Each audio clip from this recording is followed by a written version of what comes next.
নীল নবঘনে আশার গগনে তিল ঠাই আর নাহিরে, ওগো আজ তোরা যাসনে ঘরের বাহিরে।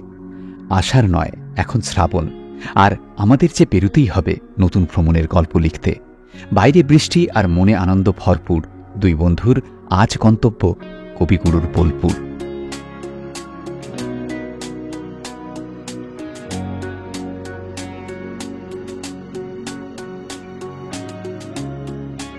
সুপ্রভাত, আজকে 11ই অগস্ট, এখন বাজে সকাল 8টা। আমরা রয়েছি হাওড়া স্টেশনে। বর্ষায় শান্তিনিকেতন অপূর্ব, তাই না? একদম, আমি এর আগেও গেছি। হ্যাঁ, এত সবুজ থাকে চারিদিকে। হ্যাঁ, এই সময়টা আলাদাই মজা। আর শান্তিনিকেতন, রবীন্দ্রনাথ, বর্ষা সব কিছু জড়িয়ে আছে আর কি। ঠিক। আর সেই বর্ষায় শান্তিনিকেতন উপভোগ করতেই আমি আর পৃথ্বীজিৎ আজকে কুলিক এক্সপ্রেসে চড়ে যাচ্ছি বোলপুর। কুলিক এক্সপ্রেসে একটা বিস্তাডোম কোচ অ্যাটাচ করা হয়েছে। বিস্তাডোম কোচে করেই আমরা যাব, আর তাই থাকবে এই ভিডিওতে। সবার আগে যেটা করতে হবে তা হচ্ছে ব্রেকফাস্ট।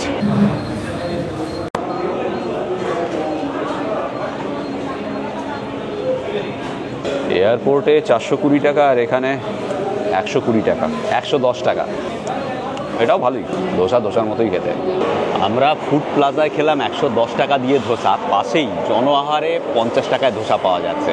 আমাদের আসলে আগে খেয়াল ছিল না, আমরা ঢুকে পড়েছিলাম ওখানে। তো জন আহার ট্রাই করতে পারেন, সস্তায় কিন্তু বেশ ভালো জায়গা। 13053 হাওড়া রাধিকাপুর কুলিক এক্সপ্রেস, এটা দিয়েছে 11 নম্বর প্ল্যাটফর্মে। আমাদের টিকিট ভিস্তাডোম কোচে, একদম last কোচটাই Vistadome coach.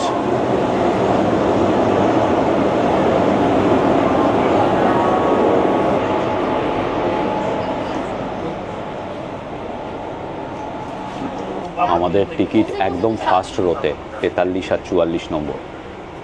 Prithwijit heavy খুশি, লেগ স্পেস অনেকটা পেয়েছে, ব্যাগ রাখার জায়গাও রয়েছে। এখন দেখুন, বলেগা তো বলোগে কে বলতা হ্যায়। এই যে ভিস্টাডোম কোচের এই অবজারভেশন লাউঞ্জ, এটা ইঞ্জিনের দিকে করা। ভিস্টাডোম কোচটা লাস্ট কোচ, সেটাই হওয়া উচিত, কিন্তু কোচটাকে ঘুরিয়ে লাগানো আছে। অবজারভেশন লাউঞ্জটা হয়ে গেছে ট্রেনের দিকে, ইঞ্জিনের দিকে। তাতে কি হয়েছে, পুরো ভিউটা মাটি হয়ে গেল। আমরা কিন্তু ভিউটা পাবো না। উত্তরবঙ্গে যে ভিস্টাডোম রয়েছে সেখানে এই অবজারভেশন লাউঞ্জটা পেছনের দিকে, মানে কোচটাকে ঘুরিয়ে লাগানো দরকার ছিল। কোচটা লাগিয়েছে পুরো উল্টো। ভারতীয় রেলের কর্মকর্তাদের বুদ্ধির তারিফ করতে হয়। এই যে দেখুন, অবজারভেশন লাউঞ্জ এদিকে, তার আগে এই যে পার্সেল ভ্যান রয়েছে। পুরো কোচটাকে ঘুরিয়ে লাগানো উচিত ছিল, তাহলে অবজারভেশন লাউঞ্জটা ওপাশে হতো, শেষের দিকে খুব ভালো দেখা যেত। পৃথ্বীজিৎ, কম্পার্টমেন্ট একদম নতুন, একদম আরামদায়ক। হ্যাঁ, সে বিষয়ে একদমই সন্দেহ নেই। ঠিকই, অসাধারণ সুন্দর কম্পার্টমেন্ট, ওয়েল মেনটেইনড, এবং একটা দারুণ সুন্দর পজিটিভ ভাইব রয়েছে এই কম্পার্টমেন্টে। কিন্তু ওই মন খারাপের দৃশ্য হচ্ছে একটু এগিয়ে গিয়ে যখন তুই যেখান থেকে অবজারভেশন করা হয়, হ্যাঁ, সেই জায়গাটা যখন বললাম তো আপনাদের, পুরো উল্টো দিকে লাগিয়ে। সেটা কেন হয়েছে এরকম তো বলা মুশকিল। হ্যাঁ, বলা যাবে না, বললেই বলবে বলোগে তো বলতা হ্যাঁ। মানে আমাদের যেটা কর্তব্য শিবাজি, যে প্রকৃত যেটা তথ্য আর কি, সেটাকে মানে আমাদের দেয়া লোককে। উল্টো দিকে এসে দাঁড়ালো শান্তিনিকেতন এক্সপ্রেস, অগ্নিবীণা এক্সপ্রেস আর কোলফিল্ড এক্সপ্রেস। আসলে এই ট্রেনে 3টে লিঙ্ক ট্রেন রয়েছে। বর্ধমান থেকে সব আলাদা হয়ে যাবে। বর্ধমান থেকে এক পথে চলে যাবে শান্তিনিকেতন এক্সপ্রেস, সোজা চলে যাবে আসানসোল অবধি অগ্নিবীণা আর কোলফিল্ড, তারপর আসানসোলের পর ধানবাদ অবধি কোলফিল্ড। আমাদের এই ট্রেনের অন্তিম স্টেশন হচ্ছে 485 কিলোমিটার দূরের রাধিকাপুর, যেখানে পৌঁছাবে সন্ধ্যে 6:30টার সময়, আর 5:30টায় পৌঁছাবে রায়গঞ্জে। এখান থেকে রায়গঞ্জের ডিস্টেন্স 453 কিলোমিটার। আমরা নেমে যাব 157 কিলোমিটার দূরে বোলপুর স্টেশনে। আমাদের প্রথম স্টপেজ হচ্ছে বর্ধমান। ট্রেন ছাড়লো এক্স্যাক্টলি 8:55 অবজারভেশন লাউঞ্জটা এদিকে থাকলে কি ভালো হতো ভাবুন তো। খুব আফসোস হচ্ছে। এটা আজ সকালবেলা এসে পৌঁছেছে গোয়ালিয়র থেকে, এখন কারশেটে যাচ্ছে। চম্বল এক্সপ্রেস 12175 সকাল 6:55 এসে ঢুকেছে হাওড়াতে। গোয়ালিয়র থেকে ছেড়েছে গতকাল, আজকে লেট ছিল একটুখানি, 7:14 ঢুকেছে। এই চম্বল এক্সপ্রেস হাওড়া থেকে ছাড়ে বিকেল 5:45 সপ্তাহে প্রত্যেক দিন। আমাদের যাত্রাপথে বোলপুর অবধি মাঝে একটাই স্টেশন, সেটা হচ্ছে 105 কিলোমিটার দূরের বর্ধমান জংশন। সেখানে পৌঁছাবে রাইট টাইম হচ্ছে 10:52।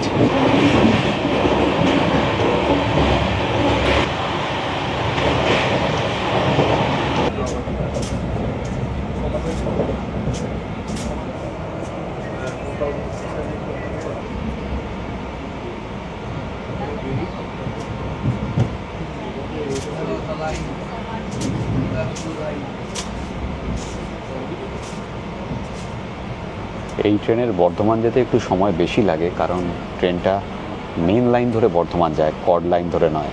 এটা হচ্ছে Malda town Howrah intercity express.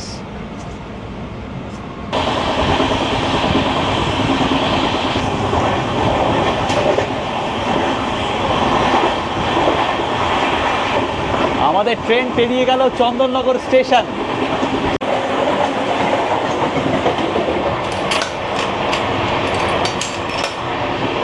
Kolkata থেকে রায়গঞ্জ রাধিকাপুর অবধি দুটো ট্রেন চলে। একটা তো এই কুলিক এক্সপ্রেস, যেটা করে আমরা এখন যাচ্ছি বোলপুরে। আরেকটা ট্রেন সেটা হচ্ছে 13145 রাধিকাপুর এক্সপ্রেস, যেটা কলকাতা স্টেশন থেকে ছাড়ে সন্ধ্যেবেলা 7:50। আর সেটা রায়গঞ্জ পৌঁছায় ভোর 4:45, রাধিকাপুর পৌঁছায় সকাল 6:15 সময়। বেসিন এবং ডাস্টবিন, এই জায়গাটা খুবই পরিষ্কার, এতটুকুও ময়লা নেই। এই কম্পার্টমেন্টে ভিস্তাডোমে দুটো টয়লেট রয়েছে, একদম শেষে, একদম ট্রেনের শেষে।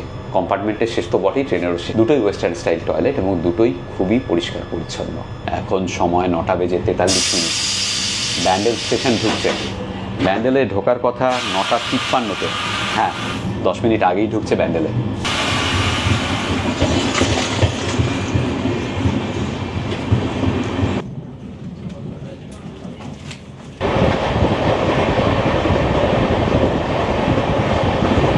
বাইরেটা না অপূর্ব লাগছে, বর্ষার স্নাত সবুজ প্রকৃতি, মানে চারা লাগাচ্ছে কৃষকেরা।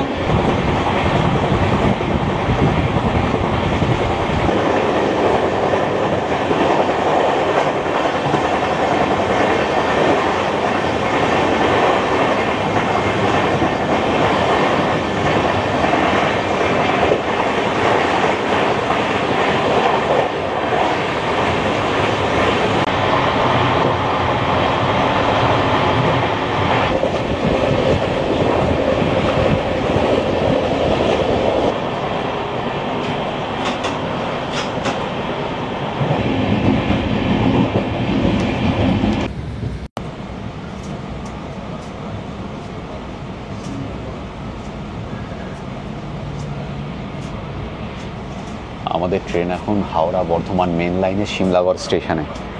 এখানে এসে পৌঁছানোর কথা 10:15, কিন্তু এখন বাজে 10:03।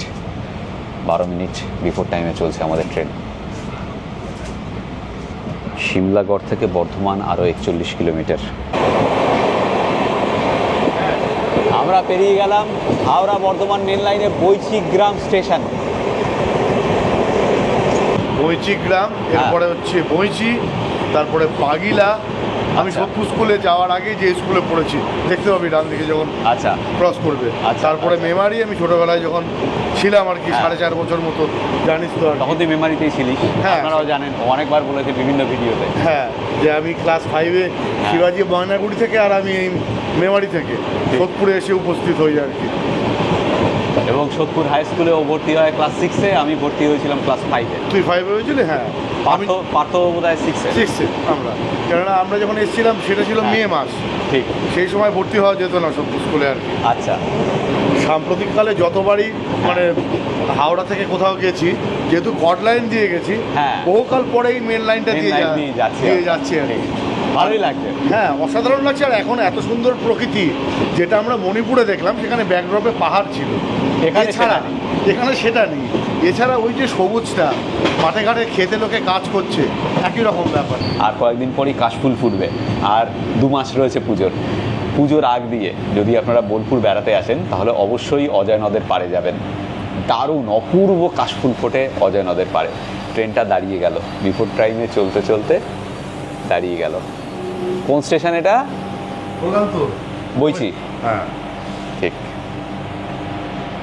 যাই হোক, ঠিকই চলছে। আমাদের বোলপুরের রাইট টাইম হচ্ছে এরপর বইচির পরে হচ্ছে দেবীপুর, তারপর হ্যাঁ। বাগিলা, তারপর মেমোরি। হ্যাঁ, দেবীপুর ঠিক আচ্ছা, বলে গেছিলাম। বোলপুরের রাইট টাইম হচ্ছে 11:35 আর বর্ধমান তো বললাম এই 10:52 ঢুকে পড়বে। আচ্ছা, আরেকটা তথ্য দিতে চাইবো আপনাদের, এই ট্রেনে কিন্তু কোনো রকম কোনো প্যান্ট্রি কার নেই। আর নর্থ বেঙ্গলে যে ভিস্তাডোম রয়েছে সেখানে ইনস্ট্যান্ট ফুড কিছু পাওয়া যায়, ম্যাগি, কাপ নুডলস, স্যান্ডউইচ এসব মানে সেগুলো কিনে খেতে হয় আর কি। কিনে খেতে হয়। কিন্তু এই ভিস্তাডোমে সেরকম কোনো প্রভিশন নেই। হয় আপনাদের খাবার নিয়ে আসতে হবে টিফিন ক্যারিয়ার করে, নাহলে খেয়ে উঠবেন, অথবা বিভিন্ন স্টেশনে আপনি খাবার পাবেন, যেমন ধরুন বর্ধমানে পেয়ে যাবেন, তারপর বোলপুরে, রামপুরহাটে এসব জায়গা থেকে খাবার কিনে নিতে হবে, প্ল্যাটফর্মের খাবার। এখন আমরা পেরুচ্ছি বইচি স্টেশন, এরপরেই বাগিলা, যেখানে পৃথ্বীজিতের স্কুল রয়েছে।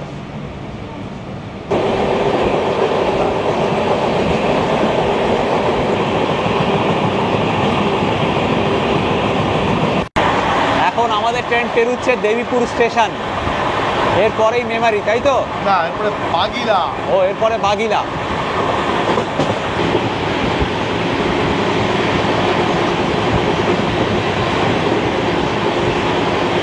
এখন কি ধান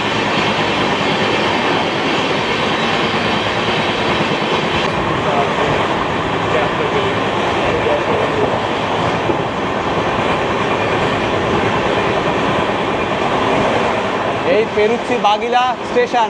ওই যে স্কুলটা পিছন দিকে আচ্ছা। বিল্ডিং হয়ে গেছে, ওই যে পিছনে হলদে রঙের যেটা দেখতে পাচ্ছি, হ্যাঁ। হলদে সবুজ, ওইটা। তো স্কুলের নাম কি ছিল? স্কুলের নাম হচ্ছে বাগিলা পূর্ণচন্দ্র হাই স্কুল। আচ্ছা, বাগিলা পূর্ণচন্দ্র হাই স্কুলের যারাই ছাত্রছাত্রী আছেন, আচ্ছা ওটা কোয়েড ছিল না শুধু ছাত্রদের জন্য? না, কোয়েড কোয়েড। কোয়েড, হ্যাঁ। আচ্ছা, যারাই ছাত্রছাত্রী আছেন, এটা কোয়েড স্কুল ছিল। তারপরও ক্লাস 5টা ওইসবের তখন জন্য তুই বাচ্চা ছিলি? না, হ্যাঁ, তখন আমার আচ্ছা, সেই চেতনা তখন জন্মায়নি। বাচ্চা, হ্যাঁ বাচ্চা ছিল, চেতনা জন্মায়নি। যাই হোক, বাগিলা পূর্ণচন্দ্র হাই স্কুলের যারাই ছাত্রছাত্রী আছেন, তারা যদি এই ভিডিওটা দেখে থাকেন, এই মুহূর্তে যদি দেখছেন, তাহলে প্লিজ কমেন্ট করে পৃথ্বীজিৎকে জানাবেন। একদম। আপনাদের ওই স্কুলেরই কিন্তু ছাত্র পৃথ্বীজিৎ। হ্যাঁ, আমি আপনাদের স্কুলের প্রাক্তন ছাত্র। মানে ভালো লাগবে আপনাদের, না তোমরা আমার থেকে অনেক ছোট, তোমাদেরই বলবো। হ্যাঁ, হ্যাঁ। ঠিক। এটা আবার বড়ও থাকতে পারে। হ্যাঁ, মানে পারেন, এবং শিক্ষক বা অন্য যারা কর্মী আছেন তারাও। আমি জানি না আগের কোনো টিচার আছে কিনা, যদিও আমারও যে খুব ভালোভাবে মনে আছে তা না, আমিও তখন অনেক ছোট ছিলাম, 9 বছর বয়স ছিল তখন। আর আমি ছোটবেলায় পড়তাম ময়নাগুড়িতে মর্নিং স্টার স্কুলে। আমার খুব ইচ্ছে আছে একবার যদি নর্থ বেঙ্গল যাই, তখন ময়নাগুড়িটা আপনাদের সামনে তুলে ধরবো, আর আমার স্কুলটাও আপনাদের দেখাবো। এখন যদি স্কুলটা অন্য জায়গায় চলে গেছে, আমরা যেখানে আমাদের সময় স্কুল বিল্ডিং ছিল সেখানে নেই, অন্য জায়গায় চলে গেছে, তবুও দেখাবো কোনো এক সময়। না, ঠিক ঠিক বলেছিস। তবে আমরা যখন ময়নাগুড়ি গেছিলাম কিন্তু শিবাজি নিয়ে একবার গেছিলাম, গিয়েছিলাম। কিন্তু স্কুলটা আমাকে দেখায়নি আর কি। ঠিক আছে, এবার দেখাবো আর তার ভিডিও করবো। হ্যাঁ, এটা একটা আলাদাই নস্টালজিয়া। যখন তুই এত বছর পরে ময়নাগুড়ি গেছিলি, হ্যাঁ, বা এই ঠিক। মুহূর্তে আমি যখন মেমারির পাশ দিয়ে ক্রস করছি, হ্যাঁ। মনে পড়ছে যে জীবনের 4.5 বছর প্রায় এখানে কাটিয়েছি। ঠিক। মানে একটা আলাদা, অন্যরকম লাগে, আলাদা feelings, আলাদা এটা আলাদা ফিলিংস। এখন পেরুচ্ছে নিমো, এই ক্যাপ্টেন নিমো। হ্যাঁ, মানে নিমো নামের স্টেশন আছে, আমি জানতাম না। যাই হোক, ক্যাপ্টেন নিমোর কথা মনে পড়ে গেল। হ্যাঁ। যারা পড়েননি প্লিজ পড়ে নেবেন। নিমোর পরে হচ্ছে রসুলপুর, আচ্ছা, রসুলপুরের পরে বোধহয় শক্তিগড়, তারপরে হচ্ছে বোধহয় গাংপুর, তারপরে বর্ধমান। মানে কোনো এক সময় ছোটবেলায় আমার পুরোটাই মুখস্থ ছিল হাওড়া অবধি, বর্ধমান থেকে আচ্ছা। হাওড়া অবধি যাতায়াত ঠিক। করতাম তখন। যারা গাড়ি নিয়ে শক্তিপুরের ওপর দিয়ে যাবেন, রিসেন্ট পাস্টে শক্তিপুরের ল্যাংচা নিয়ে অনেক ঘটনা ঘটেছে, আশা করি আপনারা জানেন। যারা জানেন না তাদের উদ্দেশ্যে বলছি, ওটা নিয়ে কিন্তু অনেক সমস্যা হয়েছে। ল্যাংচা খাওয়ার সময় খুব দেখে শুনে বুঝে খাবেন শক্তিগড়ের ল্যাংচা। এই ট্রেনে 3টে ক্লাস রয়েছে, সেকেন্ড সিটিং আছে, এসি চেয়ার কার আছে, আর এই ভিস্তাডোম কোচ। সেকেন্ড সিটিংয়ে হাওড়া থেকে বোলপুর অবধি ভাড়া হচ্ছে 85 টাকা, এসি চেয়ার কারে 300 টাকা, আর ভিস্তাডোমে 805 টাকা। আমাদের ট্যাক্স নিয়ে ওই 845-এর মতো পড়েছে, ট্যাক্স এবং service charge, agent service charge সব কিছু ছিল। তো এই হচ্ছে টিকিটের মূল্য। আর এখান থেকে রাধিকাপুর অবধি যদি আপনারা যান বা রায়গঞ্জ অবধি যদি যান, তাহলে আইআরসিটিসি অ্যাপে গিয়ে টিকিট দেখে নিতে পারেন। আমি ডেসক্রিপশন বক্সে তার মূল্যগুলো লিখে দেবো, রায়গঞ্জ অবধি বা রাধিকাপুর অবধি মূল্যগুলো লিখে দেবো। আর একটা কথা বলতে চাইবো, যারা বোলপুরে ট্রেনে করে যেতে চাইবেন তাদের জন্য ভোরবেলা 5:55 বন্দে ভারতের থেকে এই 8:55 কুলিক এক্সপ্রেস কিন্তু অনেক বেটার অপশান। ভোরবেলা ওই বন্দে ভারত 5:55 এসে ধরাটা খুব একটা মুখের কথা নয়, বিশেষ করে যারা মফস্বলে থাকেন তাদের জন্য। এখন পেরুচ্ছি আমরা রসুলপুর।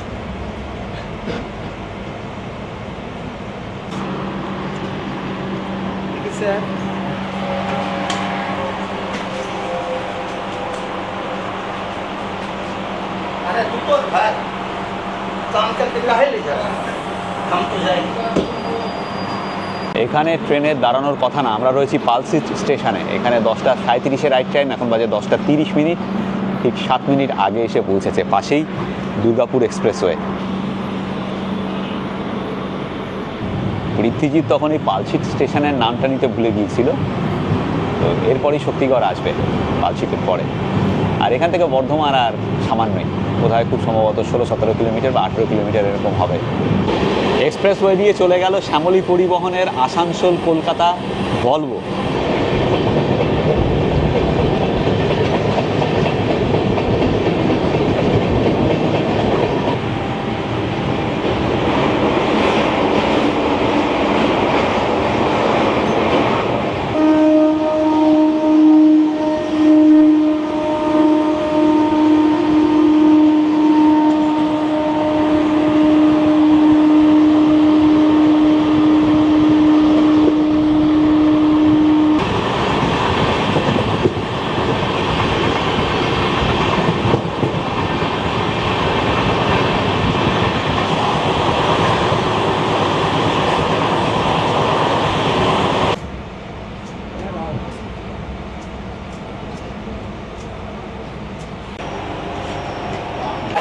বর্ধমান স্টেশনে দাঁড়ানোর কথা 2 মিনিট, কিন্তু এখন দাঁড়াবে 10 মিনিট। তার কারণ হলো আমাদের ট্রেন কুলিক এক্সপ্রেস বর্ধমানে এসেছে ঠিক 8 মিনিট আগে। এখন বাজে 10:44। হাওড়া থেকে প্রথম প্যাসেঞ্জার ট্রেন এসে এই বর্ধমান স্টেশনে দাঁড়িয়েছিল 1855 সালে। দিনটা ছিল 15ই আগস্ট। তারপর লাইন এক্সটেন্ড হয়েছিল রানীগঞ্জ অবধি এবং পরবর্তীকালে ধানবাদ অবধি। বর্ধমান স্টেশনে টোটাল প্ল্যাটফর্ম রয়েছে 8টা আর ট্র্যাক 10টা। আমরা যখন ছোটোবেলায় কলকাতা থেকে উত্তরবঙ্গে যেতাম, তখন বর্ধমান স্টেশনের একটা আলাদা আকর্ষণ ছিল। তার কারণ তখন রাত্রিবেলা না ঠেলা গাড়ি করে এবং বিভিন্ন প্ল্যাটফর্মে ওই মিহিদানা আর সীতাভোগ বিক্রি করতেন। তার একটা আলাদাই আকর্ষণ ছিল, যেটা এখন আর বর্ধমান স্টেশনে সেভাবে পাওয়া যায় না। বর্ধমানের সেই মিহিদানা এখন আর সেভাবে নেই, আমি তো বলবো নেই। বর্ধমান শহরে 2-1টা জায়গায় শুধু ভালো মিহিদানা আর সীতাভোগ পাওয়া যায়। কিন্তু স্টেশনে আগে যে কোয়ালিটির মিহিদানা সীতাভোগ পাওয়া যেত, সেটা এখন আর পাওয়া যায় না। 10:54 বাজে, একদম রাইট টাইমে ছাড়লো বর্ধমান স্টেশন থেকে। রেলপথে বর্ধমান থেকে বোলপুর শান্তিনিকেতনের দূরত্ব হচ্ছে 52 কিলোমিটার। সময় লাগে ওই 40 মিনিটের মতো। এখন আমার ঘড়িতে 11:01।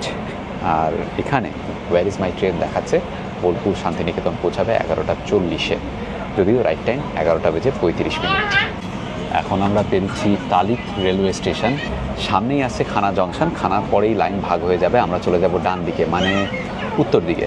আর এই লাইন সোজা পশ্চিম দিকে চলে যাবে। আমরা একটু উত্তর পশ্চিমে বাঁক নেব। আর যে রেলপথ ধরে আমরা যাব সেই রেলপথই চলে গেছে উত্তরবঙ্গে।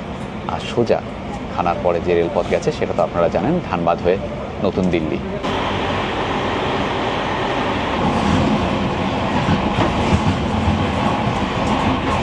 ট্রেন ঢুকছে খানা স্টেশনে।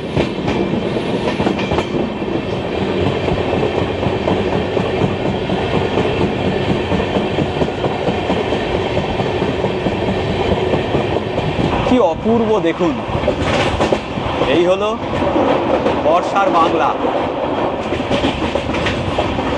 এই যে ওই লাইন চলে গেল সোজা নতুন দিল্লি।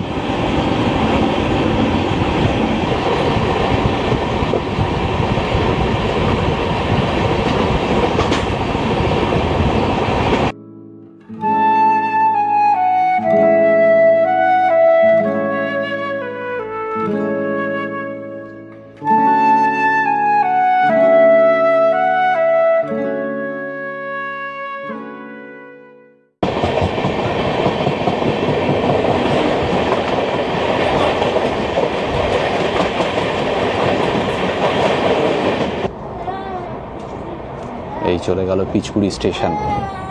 অজয় আসছে, দেখাবো আপনাদের অবশ্যই।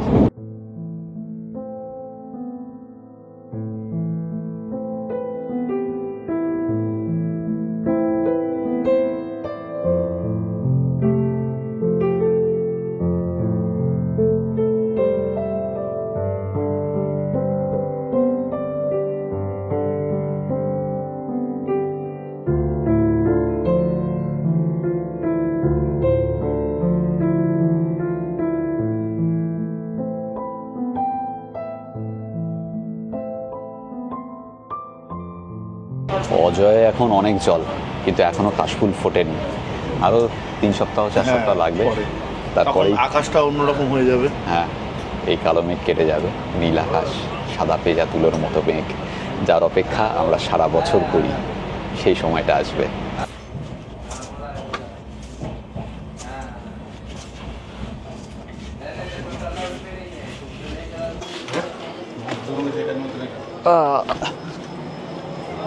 এখন ঠিক 11টা বেজে 35 মিনিট। আমাদের ট্রেন 13053 কুলিক এক্সপ্রেস এসে দাঁড়ালো বোলপুর শান্তিনিকেতনে।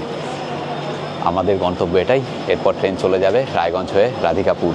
বোলপুরে কুলিক এক্সপ্রেস দাঁড়ায় ঠিক 3 মিনিট। 11টা 38-এ ছাড়ার কথা, 11টা 38-এ ছেড়ে বেরিয়ে গেল। ঋতুজিৎ, সেই কবিতা মনে পড়ছে? সোনার তরী। হ্যাঁ হ্যাঁ। গগনে গরজে মেঘ, ঘন বরষা, কুলে একা বসে আছি নাহি ভরসা। ঠিক। রাশি রাশি ভাড়া ভাড়া, ধান কাটা হলো সারা।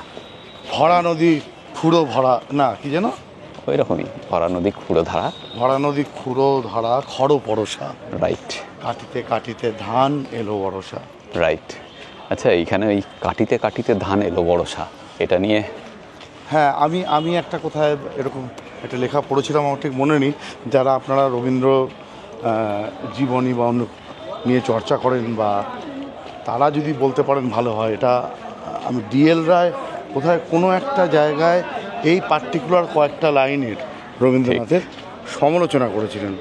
ঠিক, মানে মানে আমার কাটিতে কাটিতে ধান এলো বরষা, হ্যাঁ, মানে কাটিতে ধান এলো বরষা, এই লাইনটা। হ্যাঁ, মানে বিশেষ করে। বর্ষাকালে ধান কাটা হয় না, এই ধরনের কিছু। কিন্তু এটার একটা এটা অন্তর্নিহিত যে অর্থটা, সেটা তো অনেক বিঘা। যাই হোক, সেটা তো অনেক অনেক বিঘা বিঘা। সোনার তরী, আপনারা সবাই জানেন। কিন্তু ওই আর কি, মানে কখনো কখনো হয় না যে সমালোচনা করার জন্যই কিছু একটা বলে, কোনো একটা জিনিসকে ঠিক। তুলে ধরা হয়। মানে এককালে তো আমি শুনেছি ডিএল রায় রবীন্দ্রনাথের সম্পর্ক খুবই ভালো ছিল। হ্যাঁ। হ্যাঁ, পরবর্তীকালে কোনো কারণে বোধহয় ওনাদের সম্পর্ক খারাপ হয়েছিল, তখন বোধহয় কোনো একটা জায়গায় রবীন্দ্রনাথের এই লেখাটাকে নিয়ে উনি এই কটা লাইন নিয়ে একটা সমালোচনার আচ্ছা। মতো লিখেছিলেন। আর সঠিকভাবে শব্দগুলো আমার মনে নেই সেই জন্যে, কিন্তু ঘটনাটা মনে পড়লো এই বর্ষাকাল দেখে, আমাদের আশা দেখে, তখন ঠিক। বললাম আর কি। যারা রবীন্দ্র বিশেষজ্ঞ আছেন তারা এই বিষয়ে কমেন্ট করে জানাবেন প্লিজ, যারা জানেন এই ঘটনাটা সম্পর্কে। আর কেমন লাগলো আমাদের এই ছোট্ট ট্রেন জার্নি হাওড়া থেকে বোলপুর অবধি, প্লিজ কমেন্ট করে জানাবেন। আজকের ভিডিও এই পর্যন্ত। ভালো থাকবেন সকলে, দেখা হচ্ছে এর পরের ভিডিওতে। আর যেটা আমি সবসময় বলি, সবাই ভালো থাকবেন, ভীষণ আনন্দে থাকবেন, আর সঙ্গে অবশ্যই রাখবেন আমাদের চ্যানেল এক্সপ্লোরার শিবাজি। থ্যাংক ইউ সো মাচ, ভালো থাকবেন। এখানে বোলপুর স্টেশনের উল্টো দিকেই রয়েছে গীতাঞ্জলি রেল মিউজিয়াম, এটাও দেখে নিতে পারেন।